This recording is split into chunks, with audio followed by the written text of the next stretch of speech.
Hi there, Mystery Baker here. Hope you're all doing well. This is a little bit of a different tutorial.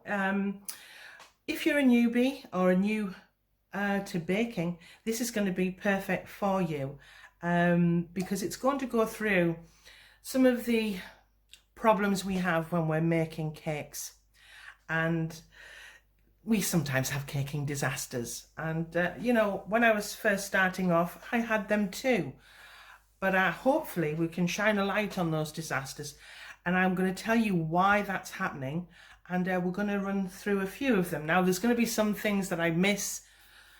If there is, list it below, and I'll maybe do another tutorial to discuss and help, because that's the main reason for my channel. It's just to help novices and beginners, just to get that confidence to get in the kitchen, and hopefully this quick tutorial will show you the problems that we face, but also the reasons why, and we can maybe put a stop to that, put a stop to caking disasters. So we're going to start with the most important, and that's rule number one. And it's about your butter, okay? And the right type of butter is the difference between baking success or baking failure. So, room temperature, okay? Room temperature, remember that. Butter has to be at room temperature when you're baking some recipes. And most of my recipes, I will say, make sure that your cake butter is at room temperature. And there's a really good reason for it. And if you find any cake recipes in books that say, please have your butter at room temperature, then there's usually a good reason for it. So, what is room temperature? Well, room temperature is when the temperature in the room is around, it's not too hot actually, it's 65 degrees Fahrenheit. That's about 18 degrees C. So it's not baking hot, but it's not cool either. You want that happy medium. So what I suggest, is, sorry, I've got a little bit of a throat today. What I suggest is that if you're living in a humid, hot climate, or it's a very hot summer, you don't need to keep your butter out overnight, okay? In the winter, yes. Take your butter out overnight the day before you're meant to make your cake, okay?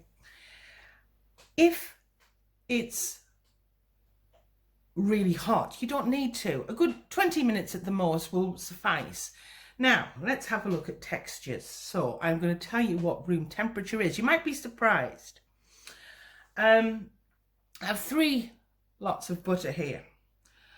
We're going to start with the perfect butter, okay?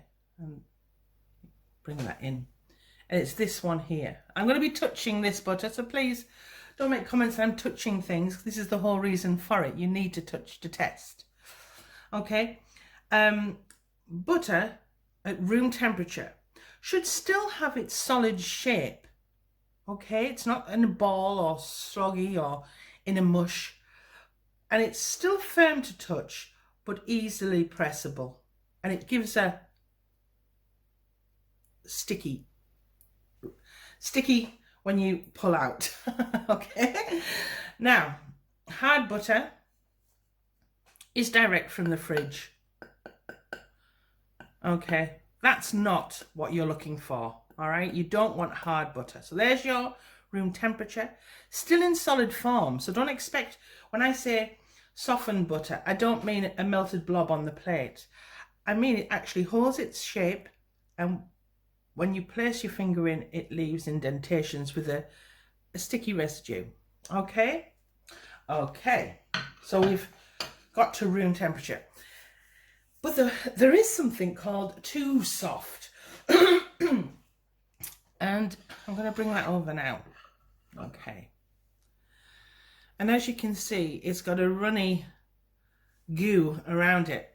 And some people, what they do is they'll microwave their butter. And it's just far too soft. And as you can see, as I put my finger in, it just breaks apart. Okay, that's too soft. All right, now I'm going to run through. I'll just wipe my hands just a second. There we go. So very briefly, in a nutshell, softened butter, the perfect butter to make a cake with, is at room temperature. It's still hot, it's still in its form, but when you press it, it will make indentations quite easily. All right, hard butter won't. All right, soft butter, it will just look like it's melting away with a residue all the way around and a goo. That's no good. Sorry, excuse me, sorry. Okay, so my humid people, those who are living in a humid climate, just take it out 20 minutes before you're meant to make your cake, all right? Or if we're having a hot summer, the same applies. 20 to 30 minutes maximum, all right? If it's winter and you live in a cold climate, take your butter out overnight and it should be ready for the next day.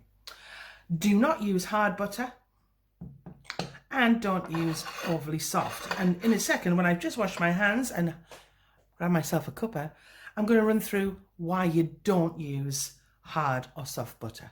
I'll be back in a bit. Okay, I've made myself a cuppa and hopefully my tickly throat will ease a little. Okay, so we're going to start with too soft a butter. Okay, when the butter's just far too soft. All right. If the butter is too soft when you put it into your cake mixture, it basically, in essence, it dissolves far too quickly, okay, and it liquefies, all right, to use a technical term. And this, in turn, will lead to a couple of problems. First, it leaves a very coarse cake sponge, okay, and it leaves a little bit of grease on the palate. When you eat it, it feels tacky and greasy, okay? And if you're making cupcakes, what can happen, and what will happen when you're making a cake as well, but they'll basically expand too much and they'll disform. And I'll show you a picture of what I mean. Okay, can you see? And even looking at them, they still look very greasy and wet. And I know by looking at that picture, it's because the butter was far too soft. And it just melts all over. Now, if you've got it in a firm cake tin rather than a cupcake case, what happens is the grease starts to leave to the side of the cake. Okay, it tries to escape, and in the bottom of the cake tin. And you could have a lot of burning as well, okay, especially if the cake has to be in for a long time. But again, you will be left with a greasy, coarse texture. And, you know, personally, just don't microwave butter, okay? Save your baking for later on in the day because it just doesn't work. And you don't want a disaster on your hands, and that can and will happen. Okay, next we're going to go on to the hard butter.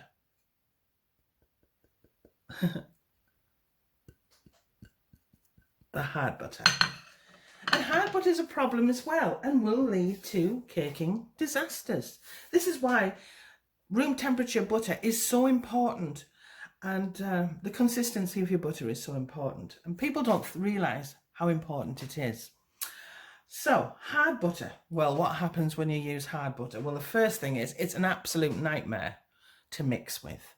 Okay, you'll have flour or sugar or whatever everywhere, and you just don't want that.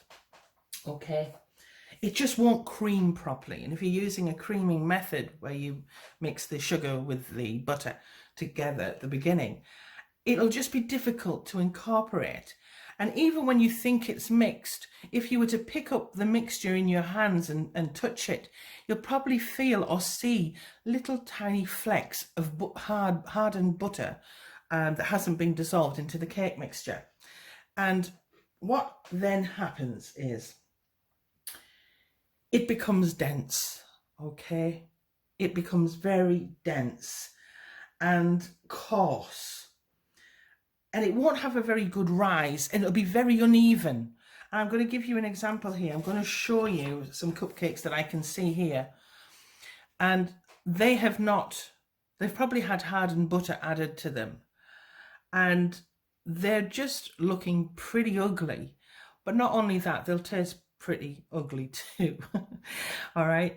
So you can see uneven texture all the way along. It's rising in the center on some, it's sinking down in others. I mean, there's the cupcake cases, and it's not reaching the cupcake case.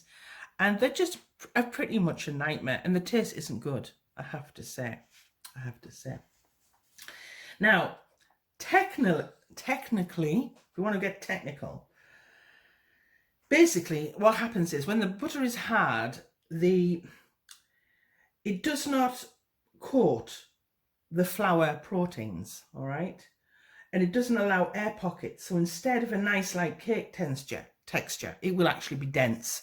So there's a little bit of technical there. But that's what hard butter does, okay?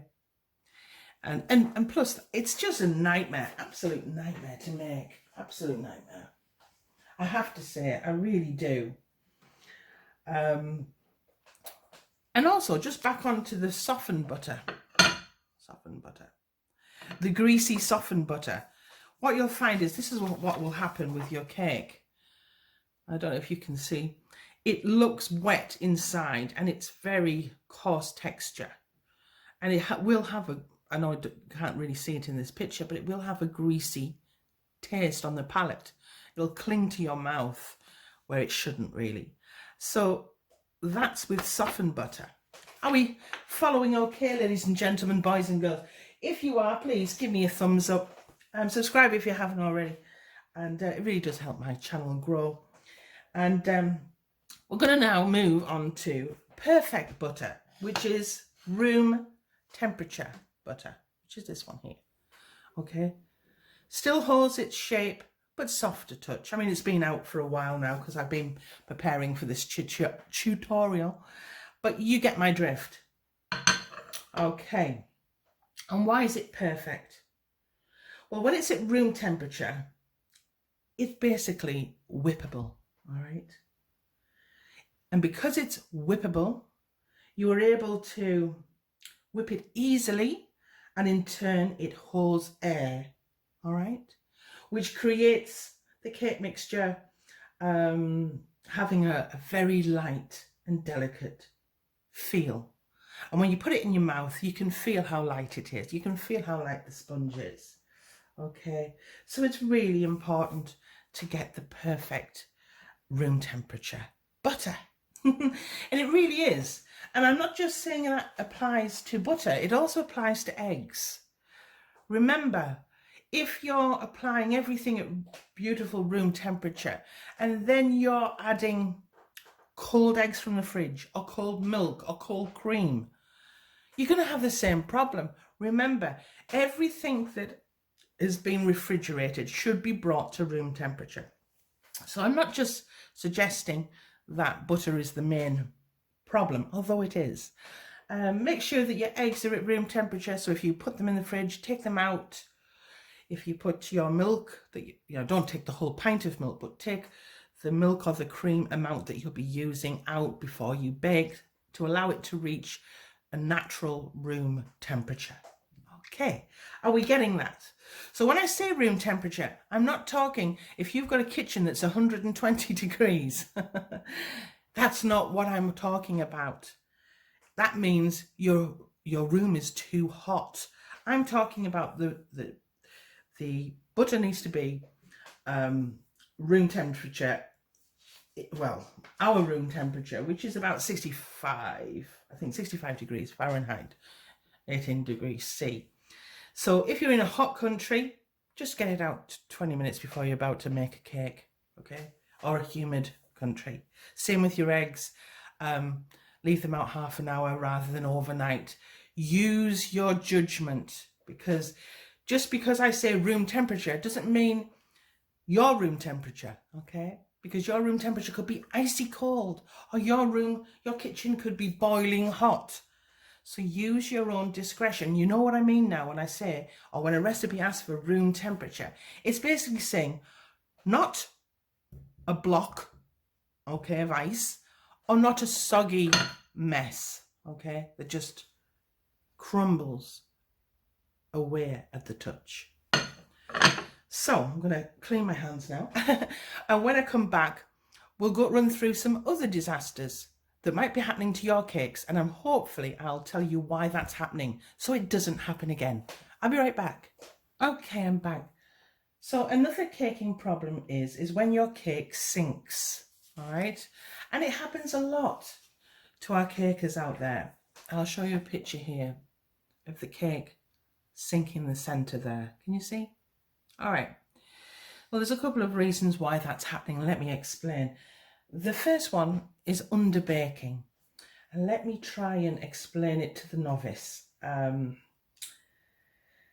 Underbaking the cake. So you're taking the cake out before it's due to come out of the oven. So basically your cake's in the oven. This is your cake. Your cake's in the oven. And it's rising, rising, rising like this. Okay. It's nice and risen in your oven. But it's still under the surface is solid, but underneath it's like a wobbly jelly. Okay. You take that out too early. So it's rising, rising, rising. The air's going in and you take it out too early. It basically pops like a balloon and sinks. And it usually goes back to where the cake is actually cooked properly. So you'll find in most cakes that's the center of the cake that takes the longest. So basically when it collapses in the middle, because around the edge of the cake, like in this picture, around the edge of the cake is already cooked or baked. All right, so it's the center that flops. I hope that's making sense. Trying to make it sense. Trying to make sense. Okay, the second thing is, and I know this is very, very true of the novice and the beginner, they don't have enough confidence. So what they tend to do is they keep opening that dreaded oven door. They just can't resist to keep opening it. And what you're doing is you're allowing the constant air to become unstable, because all of a sudden the temperatures are dropping, then it's going back up again, having to get back up again, then it's dropping back down again. And that can lead to sinking. Okay, it really can. Another technical reason is more to do with how you've made the cake. So too much raising agent, it rises again like a balloon because it's getting too big because of the raising agent, and again it will collapse when it comes out of the oven. Probably not to that degree in this picture, but definitely will sink ever so slightly in the middle. Okay, so that's that. So that's why your cakes sometimes sink. Okay, and they sometimes do. Now, a lot of people have said that their cake comes out flat and not very high, you know, a little bit of you were expecting a cake this big and it comes out like kind of this big. What can happen is when you've made your mixture, and this is very brief, I'll be very quick on this one. What can happen is you might leave your mixture to stand. Say you're making 2 cakes, or you have 2 cake tins.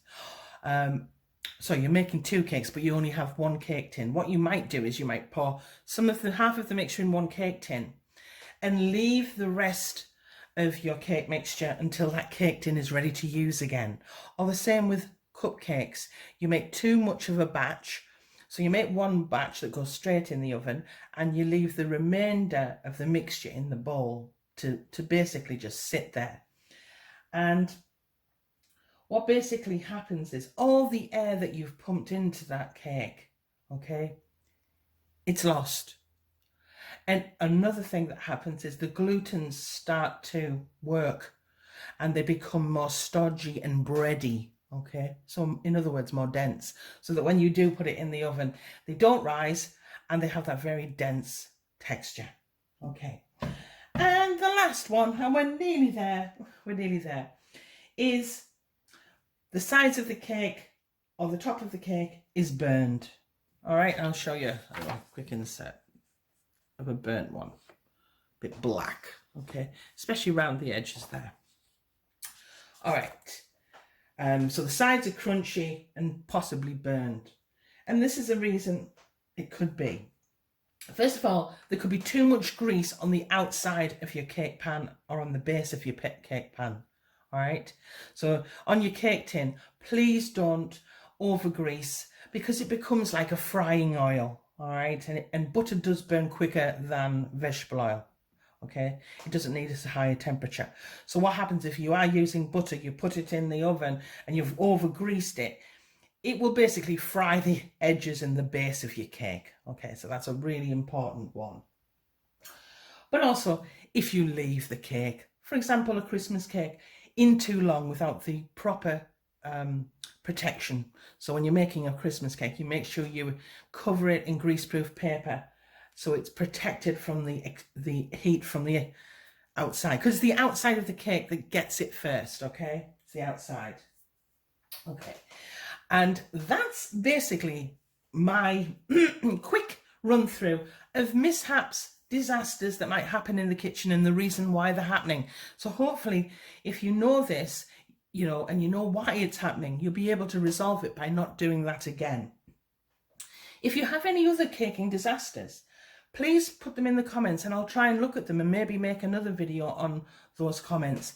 But remember, the main problem for most cakers is butter and being at room temperature and what room temperature means.